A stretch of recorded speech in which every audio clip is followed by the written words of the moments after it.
మానవులకు మాత్రమే కాదు, చాలాసార్లు దేవుళ్ళకే దేవుళ్ళైన బ్రహ్మ, విష్ణు, శివుడు వారి చర్యలకు శపించబడ్డారు. బ్రహ్మ మరియు సరస్వతీదేవి జ్ఞానానికి ప్రసిద్ధి చెందిన దేవుళ్ళు.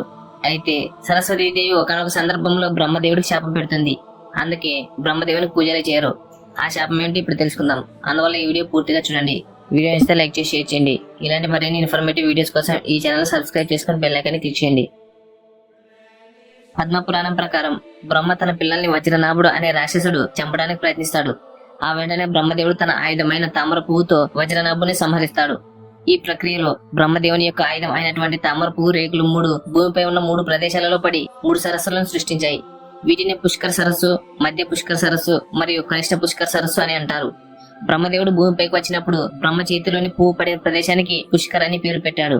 అదే సమయంలో బ్రహ్మదేవుడు ప్రధాన పుష్కర సరస్సు వద్ద యజ్ఞం చేయాలని నిర్ణయించుకున్నాడు. ఎందుకంటే ఆ ప్రాంతంలో స్వచ్ఛత మరియు మంచితనాన్ని నిర్ధారించడానికి ఈ కార్యక్రమాన్ని నిర్వహించాలనుకుంటాడు. యజ్ఞం అనేది ఒక వ్యక్తి తన భార్యతో పాటు చేసినది కాబట్టి సరస్వతీదేవిని వీలైనంత త్వరగా యజ్ఞానికి రమ్మని చెప్పు నారద అని బ్రహ్మదేవుడు నారదుని పంపాడు. సరస్వతి, లక్ష్మి, పార్వతి మరియు ఇంద్రాని తనతో యజ్ఞంలో పాల్గొంటారని వేచి చూస్తాడు. కానీ ఎవరు సరైన సమయానికి రాలేకపోతారు. దాంతో బ్రహ్మదేవుడు అసహనానికి గురవుతాడు. ఇంకా ఎక్కువసేపు వేచి చూడలేకపోతాడు.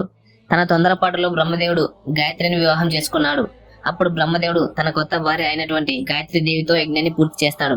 గాయత్రి దేవి ఒక చేతుల అమృతం, మరొక చేతుల అగ్ని కోసం ఆహుతి బ్రహ్మ తన యజ్ఞాన్ని పూర్తి చేయడంలో సహాయపడింది.